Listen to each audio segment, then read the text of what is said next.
Hello friends, చూసారు కదా పైన ఉన్న ఫోటో, సైడ్ ఉన్న ఫోటో ఏంటంటే సెంటర్ జాయింట్ బెడ్. అది సెంటర్ జాయింట్కి వస్తుంది. ఇది లారీలకి చాలా అన్ని లారీలకి అట్లాగా ఉంటుంది. సెంటర్ జాయింట్ వస్తుంది, పొడుగు పై నుంచి ఇక్కడికి లాస్ట్ దాకా వస్తుంది. అది గేర్ బాక్స్ నుంచి క్రౌన్కి వస్తుంది. క్రౌన్ ఫ్రంట్ గేర్ బాక్స్ నుంచి బ్యాక్ సైడ్ క్రౌన్ దాకా వస్తుంది. అది జాయింట్. ఈ మధ్యలో సెంటర్ జాయింట్ వస్తుంది. అది సెంటర్ జాయింట్కి బెడ్.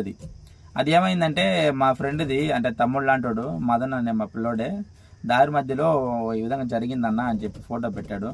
అయితే చెప్పాను, దాంతో ఎక్కువ దూరం పోలేవురా, ఉండేది ఒక 2 బోల్డే వస్తాయి పైకి. దానికి ఒకటి కట్ అయిపోయింది, ఇంకో రెండోది స్టాండర్డ్గా ఉంది. కాకపోతే అది కూడా అంత వెయిట్ మీద నిలబడదు. అది దగ్గరలో మెకానిక్ షెడ్లో చూసుకోరా అని చెప్పన్నాను. అయితే దాన్ని ఎట్లో లేపుకొని తాడు కట్టుకొని తీసుకెళ్ళాడు ఆడ ఒక 2 కిలోమీటర్స్ దగ్గరికి.